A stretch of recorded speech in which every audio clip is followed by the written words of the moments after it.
Bonjour à tous, bienvenue dans Allo Fiston, je suis toujours avec Emeline et aujourd'hui on va parler d'un truc qui est très important. Emeline, qu'est-ce que c'est? Alors, c'est l'erreur qui peut couler votre business. Alors un titre un peu énigmatique, mais on va illustrer ça par un exemple. Emeline, je te laisse nous en parler. Très bien. Alors, on a pris l'exemple avec Louis d'une chaîne YouTube, en fait, lancée par une professeure de yoga. Donc, imaginez, c'est une passionnée, elle est professeure depuis 5-6 ans, et là, elle a envie de se lancer en indépendante et de partager sa passion au plus grand monde, et elle s'est dit, YouTube, c'est parfait. Alors, volontairement, on va décrire ce qu'il ne faut pas faire dans ce cas-là. Vous êtes passionné, vous voulez lancer une chaîne YouTube ou votre business sur Internet. Louis, les choses à ne surtout pas faire. Alors en fait le truc c'est déjà il faut pas le faire parce que tout le monde le fait.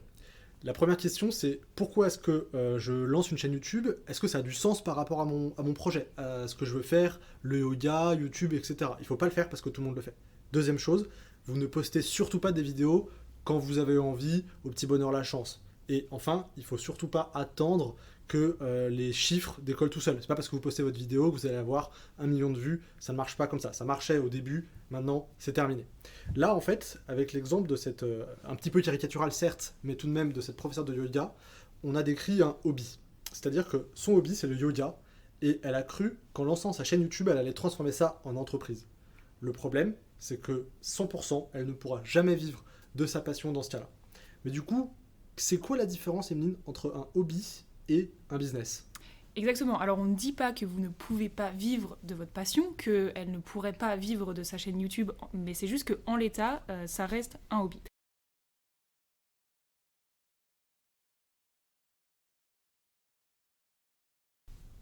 Donc en fait, dès le départ, il faut que vous vous mettiez en tête que vous allez créer un business et donc vous allez vous adresser à une audience. Et cette audience, il faut que vous soyez utile en fait. Vous n'êtes pas là pour parler de vous, parler de votre passion ou de ce qui vous anime, c'est très bien, mais il faut que vous parliez aux gens. Et c'est notre ami Stan Leloup qui dit ça, il faut que vous résolviez un problème dur, c'est-à-dire douloureux, urgent et reconnu. En fait, quand vous lancez votre chaîne YouTube sur le yoga, pourquoi? Parce que les gens veulent apprendre le yoga, ils n'y arrivent pas et ils ont besoin d'aide. Voilà. Et ensuite, alors, une fois que vous avez identifié ce problème dur, qu'est-ce qu'il faut faire, Louis? Il faut réfléchir à une stratégie d'acquisition. Vos clients, vos visiteurs, vos viewers, en fait, déjà, ils vont pas tomber du ciel. Alors, toujours sur l'exemple de YouTube, une stratégie d'acquisition, c'est pas forcément ce qu'il y a de plus évident. On a évidemment la pub qui existe, on a les featuring avec les autres YouTubeurs, etc. Il y a différentes choses, mais de manière générale, que ce soit sur YouTube ou pas, vous devez réfléchir à une stratégie d'acquisition qui va vous permettre de toucher vos premiers utilisateurs. Et enfin, c'est très bien d'avoir des gens qui regardent votre contenu, qui lisent vos emails, qui viennent sur votre site, mais dans le cas de notre prof de yoga, c'est super d'avoir 100 000 vues par mois sur mes vidéos. Mais c'est pas avec la pub YouTube que je vais gagner de l'argent.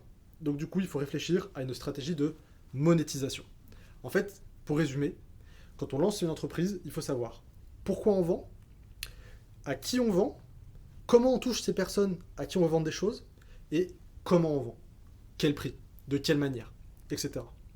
Mais attention à ça parce qu'il y a aussi un inverse, une sorte de piège dans lequel il ne faut pas tomber. Oui, souvent en fait, quand les personnes passent de la passion au business, elles se mettent en tête qu'il faut absolument que tout soit parfait. Donc elles planifient leurs vidéos, elles écrivent le moindre recoin, ils mettent 5 heures à les tourner, ils achètent 1000 € de matériel avec un micro super puissant, avec des lumières, avec une caméra. Non, en fait, ce qu'il faut vous dire, c'est pas parce que vous lancez un business qu'il va falloir que vous professionnalisez tout de suite. On a un dicton avec lui, c'est fait, c'est mieux que parfait. Donc lancez-vous, enregistrez votre première vidéo et puis adaptez en fonction des retours. Et surtout, là où je te rejoins, Louis, c'est que pour lancer un business, il faut que vous soyez confortable avec le fait qu'à un moment, vous allez demander de l'argent à votre audience. Mais en échange d'un service et en échange d'un produit. Mais si vous n'êtes pas confortable avec cette idée, et surtout si vous ne l'avez pas en tête dès le départ, vous n'allez pas pouvoir vivre de votre business. Exactement.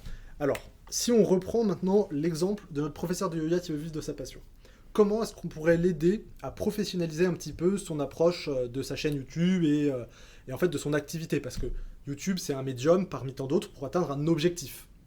Première chose, du coup, il faut que cette professeure de yoga trouve un problème dur, c'est ce qu'on a dit tout à l'heure.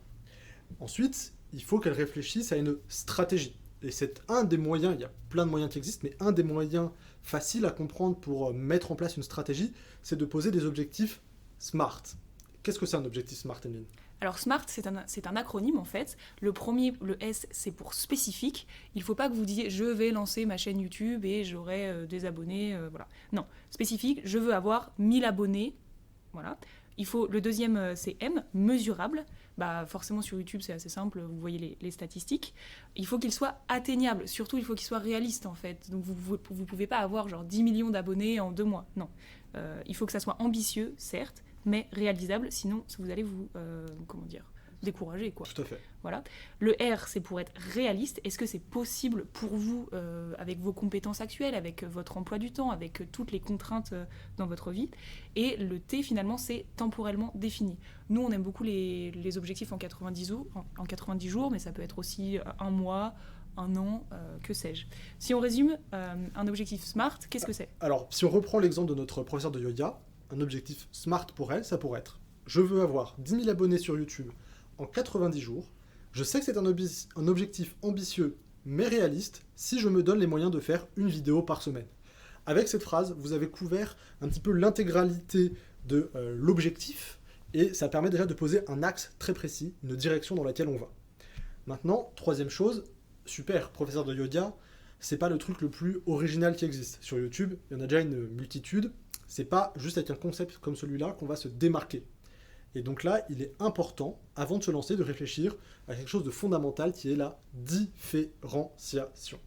Le yoga, c'est hyper large. Par contre, il y a des branches à l'intérieur du yoga qui sont beaucoup plus spécifiques. On peut très bien imaginer le yoga pour des retraités, le yoga pour des cadres à la défense qui n'ont pas le temps et on fait une chaîne adaptée à ce genre de profil, de jeunes actifs un peu stressés. Il y a autant d'axes, de niches qu'on peut imaginer, mais il faut y réfléchir avant de se lancer. Et surtout, quand on se lance, on n'a pas envie de se restreindre. Et je pense que le problème, c'est que souvent, on veut taper trop large. Mais en fait, et on vous le disait dans un précédent épisode, si votre cible, c'est tout le monde, en fait, il n'y aura personne. C'est personne. Voilà. Quatrième chose, alors là, c'est un petit peu... On sort du cadre de YouTube, mais en fait, ça permet de montrer que la stratégie doit être globale. YouTube, c'est votre moyen pour toucher les gens. C'est votre vitrine. Mais une fois que les gens ils ont vu votre vitrine, il faut qu'ils passent la porte du magasin.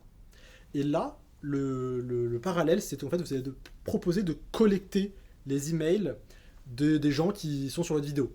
Pour ce faire, c'est très simple en fait. Vous mettez un petit message en fin de vidéo, un message en début de vidéo, un truc tout bête du style: voilà, si vous avez apprécié ma vidéo sur le yoga, je vous invite à aller sur yogapassion.com, laissez-moi votre adresse email, comme ça vous serez averti de toutes mes prochaines vidéos, parce que vous savez, l'algorithme de YouTube informe pas toujours les gens, etc. etc. Bref, il y a plein de techniques, mais en fait l'idée derrière ça, même si on en reparlera dans un autre épisode, c'est tout simplement d'être propriétaire le plus possible de données. Vous n'êtes pas propriétaire des abonnés YouTube, vous n'êtes pas propriétaire des vues YouTube, vous n'êtes même pas propriétaire des vidéos que vous mettez sur YouTube, je crois, à vérifier. Mais ce qui est sûr, c'est que les gens qui viennent sur votre site et qui laissent leur mail, eh bien c'est des gens dont vous avez la donnée, vous êtes propriétaire de ça. Et enfin, cinquième chose, Emeline. Alors, et on en parlait tout à l'heure, il faut penser dès le départ à comment vous allez pouvoir gagner de l'argent avec ce que vous faites, en fait. Si vous n'êtes pas confortable ou si vous ne vous sentez pas légitime, alors déjà, il va falloir travailler en amont pour vous dire, en fait, vous êtes un entrepreneur, du coup, vous êtes autant légitime que n'importe qui, même si vous n'êtes pas expert. Et du coup, dès le départ, il faut que vous vous demandiez quel produit je pourrais produire en fait et donner à mon audience en échange d'une certaine somme. Ça peut être une somme même symbolique. Il y a des formations à 10 €, il y a des e-books à 15 €. Mais dès le départ, il va falloir que ça soit clair dans votre tête. Sinon, si vous passez pas le cap, ça va juste être un hobby. En fait, c'est ça, c'est tout simplement ça. C'est-à-dire que si vous ne vendez rien, vous faites un hobby. On a un exemple autour de nous d'une personne qu'on connaît qui a lancé une newsletter sur la réflexion personnelle, le développement personnel, par exemple. Et clairement, cette personne, elle a lancé cette lettre sans réfléchir de base à ce qu'elle allait faire comme produit, comme monétisation. Aujourd'hui, elle a une super liste d'abonnés, mais elle n'a pas grand-chose à vendre, elle ne sait pas comment vendre, elle n'a pas vraiment posé un cadre financier bien défini dès le début. Du coup, elle est coincée dans un hobby. Voilà. Donc en fait, si on pouvait résumer peut-être en 2 mots cet épisode, Emeline, qu'est-ce que tu dirais pour conclure ? Alors, la passion, c'est bien. Gagner sa vie, c'est mieux. C'est vrai, tout à fait. Et alors, dès le départ, en fait, n'hésitez pas à prendre un peu de temps, je pense, pour vous. Et c'est vraiment la leçon avec laquelle on voulait vous laisser avec Louis, à prendre du temps et de vous dire, est-ce que je suis confortable avec l'idée de monétiser, de demander de l'argent aux gens? Est-ce que j'ai envie que ce sujet-là, par exemple le yoga, mais aussi autre chose, tu parlais de la réflexion personnelle et autre chose, est-ce que j'ai envie que ça se transforme en business? Ou alors, est-ce que je vais garder ça? Est-ce que ça va me faire plaisir? Est-ce que j'ai envie de faire grandir ça? Mais je ne demanderai jamais d'argent. Voilà, c'est tout pour aujourd'hui. Merci Emeline. Merci Louis. À bientôt. Ça fait combien de temps?